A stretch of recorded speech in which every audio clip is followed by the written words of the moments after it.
Mexico has such a rich history. From the crystal clear water to the highest peaks, there's a lot to learn from this storied country. On this trip, I was told of an old 17th century mining town up in the mountains, and I decided to hop in a van with my new friend Don Miguel to explore it. We're leaving Puerto Vallarta and we're taking about an hour and a half trip up to the mountains to a town called San Sebastian. Now this town is about 600 people. There are going to be adobe houses that are about 300 years old. It's away from the hustle and bustle of the city. There are pine trees. It's going to be a pretty stark contrast for only an hour and a half drive. It's going to be fun, it's going to be really relaxing, and hopefully educational. The views leading to San Sebastian were peaceful and filled with endless beauty. Here and there, we had to avoid a few mudslides from a recent hard rainfall, but overall, I was loving the scenic drive, and it was all part of the experience. Okay, so we're driving along, and we had to stop by and show you something. This bridge back here was built in 2006, and before they had that bridge, they had to go down a really, really arduous path down the mountains. Absolutely phenomenal. I'm lucky we're taking the easy road. A few more minutes and we finally reached San Sebastian. It was like driving into the past. Well, I'm here with Miguel, and Miguel's our tour guide today. Now, Miguel, what kind of things should we expect to see in San Sebastian?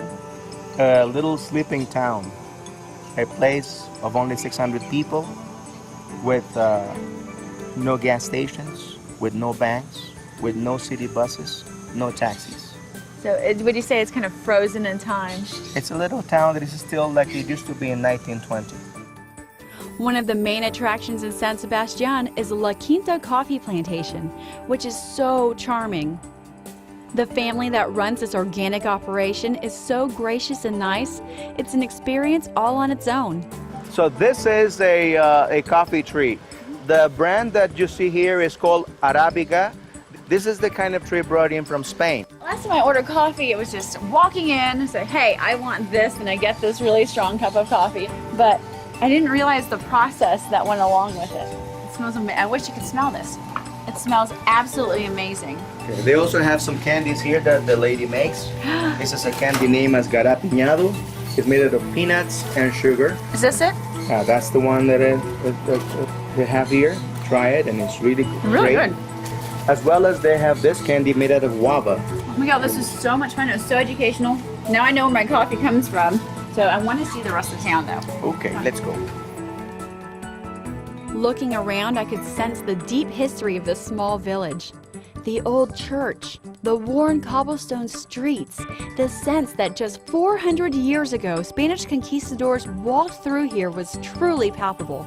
It was all very real. Another thing that was real was my hunger. I had to take in some of the local food. Chicharrones sounded good, and boy were they. San Sebastian was both charming and educational. It's obviously not for the adrenaline junkies or the hippest place to go.